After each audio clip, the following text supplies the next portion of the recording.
Good morning, students. How you all are?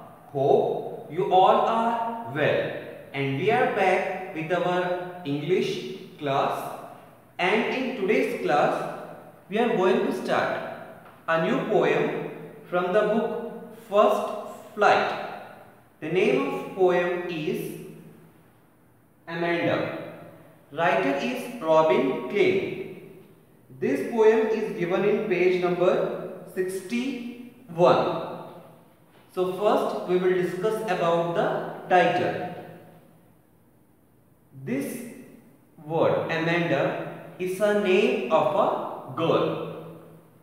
Although the real age of Amanda is not given in the poem, but from her behavior it is very clear that she is 9 to 10 or 12, 13 years old girl.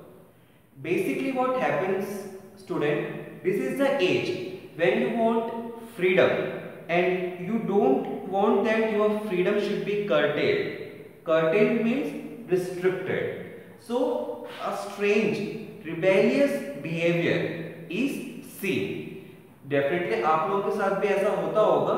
So when you will read the poem, definitely you will feel that there is some connection of Amanda with you also. So first we will read each paragraph, discuss hard words and literary devices used in the poem. So students, take your book, page number 61. We will start. Amanda. Don't bite your nails, Amanda.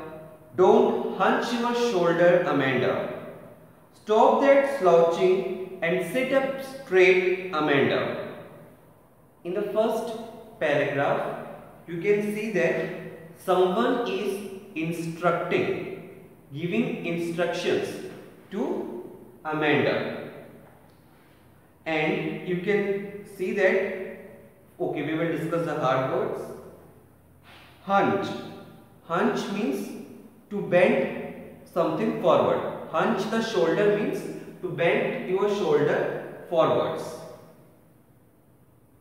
Slouching. Slouching means a way of moving or sitting very lazily. Okay. Students, so basically although it is not clear that who is saying all these things to Amanda, but basically one person who cares most for us and who pays most dedication, time and energy to us is our mother. So we can take it as Amanda's mother is instructing Amanda to do all these things. So what she is first instructing, she is instructing that not to bite your nails. Basically what happened in the age from 9 to 13, the children have a habit of cutting the nails or biting the nails, which is very unhygienic and it should not be practiced. So Amanda's mother is instructing her not to bite her nails. She is also saying that not to hunch her shoulder, as this is the age when the proper posture should be maintained, and one who is sitting in a hunched way or with a bent shoulder, their posture will be disturbed. So Amanda's mother is also instructing her that to sit properly without hunching or bending her shoulder. She is also just saying to Amanda that don't sit in a lazy way. Sometimes we also what we do when we are little tired, we just sit in a very hunched, very relaxed position in the chair. So that is also not good. So what her mother is instructing that she should sit straight. So in the first paragraph, what we have seen that Amanda's mother is instructing her not to bite her nails, to sit straight and not to bend her shoulder. So while Amanda's mother is saying all these things, we will see that what Amanda is doing. There is a languid emerald sea where sole inhabitant is me, a mermaid drifting blissfully. One more time I am repeating. There is a languid emerald sea where the sole inhabitant is me, a mermaid drifting blissfully. So first we will discuss about the hard words. Languid, that means relaxed. Emerald, emerald is also a name of stone and it is also called that green color. Emerald sea means green color sea. Inhabitant, inhabitant means resident who is living. Mermaid, mermaid is a imaginative or mythical creature who is half human and half fish. Drifting, drifting means moving slowly. Blissfully means joyfully, happily. So in the first paragraph we have seen that Amanda's mother is instructing few things for betterment of Amanda. But while her mother was instructing, you can see that in paragraph 2, Amanda is in some imagination. She is left with her imagination. What she is imagining, she is saying that she is in a place which is relaxed, very comfortable. And what is that place? A green color sea. And she is saying that she is an inhabitant. The line is where the sole inhabitant is me. Me means Amanda. So what Amanda is saying that in that relaxed green color sea, the single person or sole inhabitant is me, that is Amanda. And what she is a mermaid who is moving slowly in the waves of water. Drifting means moving slowly and blissfully means peacefully. So while Amanda's mother is instructing her not to bite the tail, not to hunch the shoulder, to sit straight, at that time Amanda is in sitting relaxed position, and what she is thinking? She is thinking that she is relaxed in a green color sea and she is a single person being there. She is just playing with the wave. You can see that she is saying that sole inhabitant. That you can understand that she wants freedom. She does not like when her mother, parents just say something, just instruct something. What she feels that her freedom is curtailed or restricted. So she wants freedom. That's why she is saying that she is sole alone in the green color sea. Paragraph 3. Did you finish your homework, Amanda? Did you tidy your room, Amanda? I thought I told you to clean your shoes, Amanda. Did you finish your homework, Amanda? Did you tidy your room, Amanda? I thought I told you to clean your shoes, Amanda. So again you can see that her mother is instructing her to do something. Basically it also happens to you also. Your parents says that whether you finished your homework, and when you just throw your uniform, your shoes here and there in the room, your parents, especially your mother, ask you to clean it by yourself. She also add that अब तुम इतने बड़े हो गए हो, तुम ये काम तो कर सकते हो. So in the same way, here Amanda's mother is also instructing her to complete your homework, to clean your room and to clean your shoes. And even sometimes it happens with you when you just after finishing your homework you just take your mobile and parents say that don't play with the mobile, you just do your homework. And definitely what will be your condition? You will be in anger. You don't like the instructions given by the parent because you want some space, some freedom in your life. But even your parents are not wrong. They are also instructing you for a correct thing. So in the same way, in this paragraph also, Amanda's mother is instructing her to clean her room and shoe and complete your homework. Paragraph 4. I am an orphan roaming the street. I pattern soft dust with my hushed bare feet. The silence is golden, the freedom is sweet. I am an orphan roaming the street. I pattern soft dust with my hushed bare feet. The silence is golden, the freedom is sweet. So again you can look in this paragraph while Amanda's mother was instructing her to do the homework, to clean the room, what she is thinking? She is thinking to be an orphan. Orphan means the child who is not having the parent. Maybe they have died or they have left the child alone. Pattern. Pattern means to make different patterns or to make different shapes. Hushed. Hushed means silent place or silently. Bare feet means without shoes or sandals or slippers. Okay. So while her mother is just instructing her to do the homework and clean the room and shoe, what Amanda wants, she wants that she should be an orphan.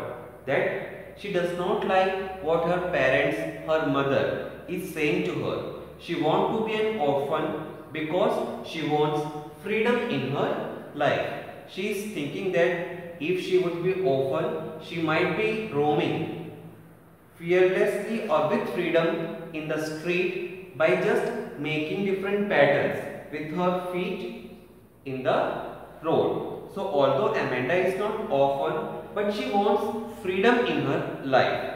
She does not want the continuous interruption by orders which were given by her parents. Paragraph 5. Don't eat that chocolate, Amanda. Remember you are taken, Amanda. Will you please look at me when I am speaking to you, Amanda? Don't eat that chocolate, Amanda. Remember your acne, Amanda. Will you please look at me when I am speaking to you, Amanda? So first we will discuss about the hard word. Acne means pimples in the face. So in this paragraph, you can see that what Amanda's mother is instructing, definitely it also happens to you with you also. That your parents instruct you that don't eat food from outside, it's too oily, don't eat too much, and in this way they try to control your diet. And why they used to say all those things? Because they care for you. They don't want that you should be unhealthy. So in the same way, Amanda's mother is also worried about the pimples, acne that Amanda is having in her face. So what she is instructing that she should not eat so much of the chocolate, and she is also saying that to Amanda that whenever her mother is instructing something to Amanda, she should look at her mother's face. So again you will see that when Amanda's mother, she is instructing all these things to Amanda, again our Amanda is in some other world. Paragraph 6. I am Rapunzel, I have not a care. Life in a tower is a tranquil and rare. I will certainly never let down my bright hair. One more time repeating the paragraph. I am Rapunzel, I have not a care. Life in a tower is a tranquil and rare. I will certainly never let down my bright hair. So first we will discuss about the difficult words. Rapunzel. It is a famous character in a story. A girl who was having a very long hair and she used to live alone in a tower. And whenever a witch used to come to the tower, she used to throw her long hairs to her, and the witch, she will just hold the this Rapunzel's hair and she will come to the tower. Tranquil means calm, peace. Okay. So while Amanda's mother was instructing her that she should not eat chocolate because she was worrying about the pimples acne which Amanda was having. But at that time, what Amanda thinks that if she might be at that Rapunzel who lives in that tower alone, she will never just throw her hairs, so her mother will not come to the tower. Again, you can see the rebellious nature of Amanda, where she does not like the instructions which were given by her mother. She wants to be alone. She wants her freedom. Paragraph 7. Stop that sulking at once, Amanda. You are always so moody, Amanda. Anyone would think that I nagged at you, Amanda. Stop that sulking at once, Amanda. You were always so moody, Amanda. Anyone would think that I nagged at you, Amanda. So first we will discuss about difficult words.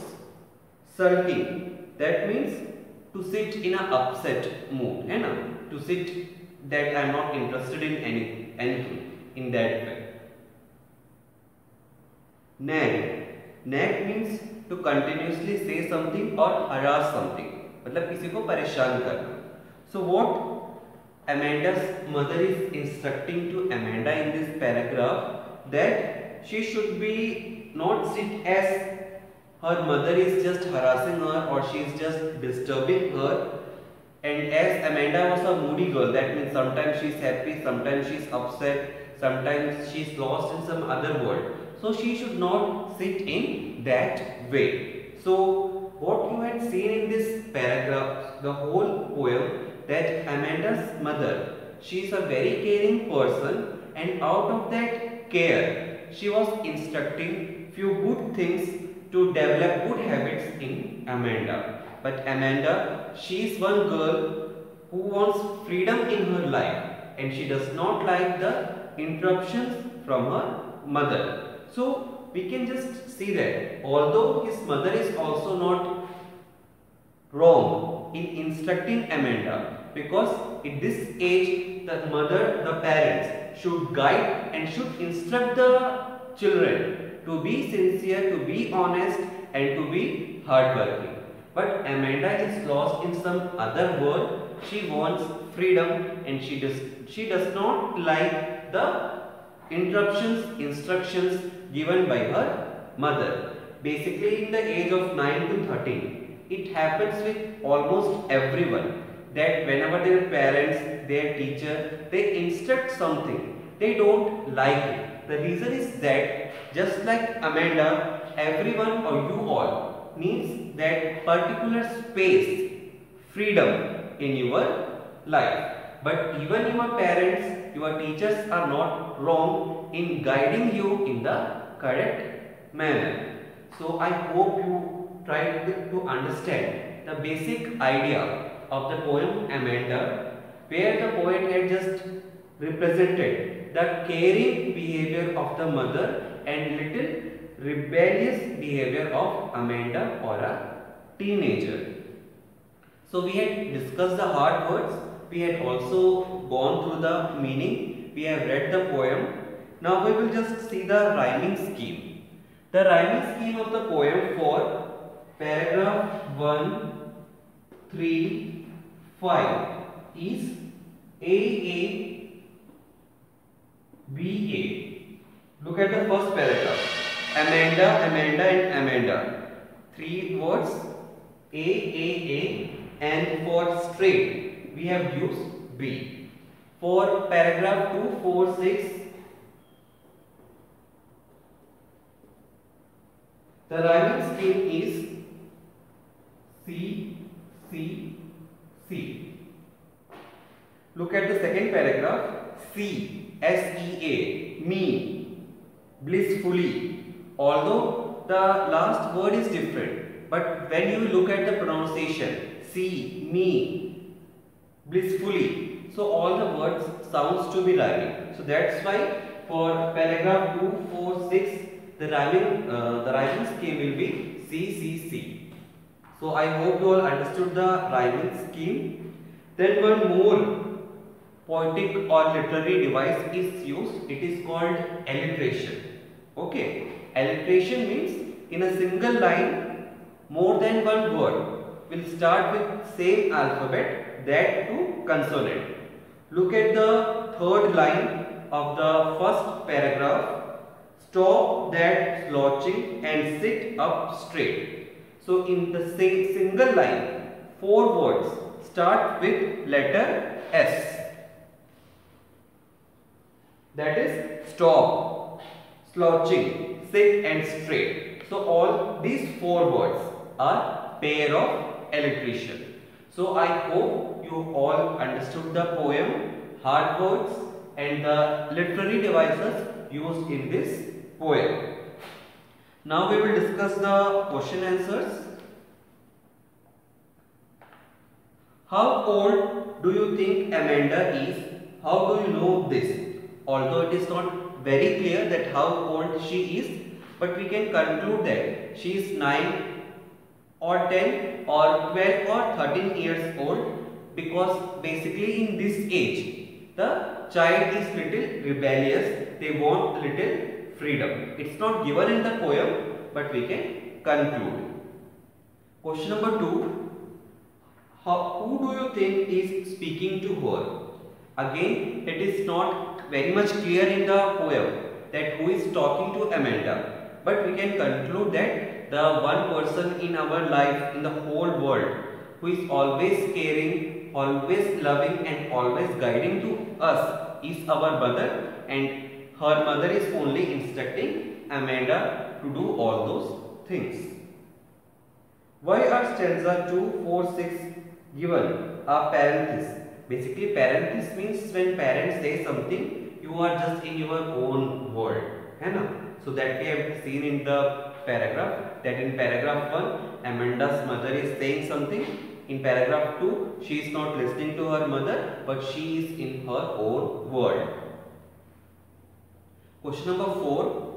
Who is the speaker in stanza 2, 4 and 6? Do you think this speaker listening to the speaker in stanza 1, 3, 5 and 7? So in stanza 2, 4, 6 we can understand that the speaker is Amanda, and in other paragraph speaker is her mother, and as we see that Amanda is sometime thinking to be a mermaid, sometime to be an orphan, sometime to a Rapunzel. So she is not listening, but she is in her own world. Question number 5. What could Amanda do if she were a mermaid? So she had expressed her view that she wanted to be a mermaid in a green color sea. She wanted to be relaxed. She wanted to be alone there. She wanted to just move slowly in the waves of water. Question number 6. Is Amanda an orphan? Why does she say so? So definitely we can see that somebody is there with Amanda who is always instructing her to do good things. So she is not orphan, but she imagines as herself an orphan because she wants freedom in her life. Question number 7. Do you know the story of Rapunzel? Why does she want to Rapunzel? That we have already discussed, that Rapunzel was once a princess who was just taken by a witch and put in a head of the tower. She used to live a lonely life, and whenever that witch and the beast is coming, she used to throw her hairs, and with those hair the witch used to come to her. Question number 8. What does the girl yearn for? Yearn means cry for, call for. What does this poem tell you about the Amanda? So you can understand that Amanda wants freedom in her life, and she was just crying for the freedom. Okay students, so when the link will be available in the school app, you can write the question answers of this poem also. We will meet in the next class. Keep yourselves safe and healthy. Thank you students.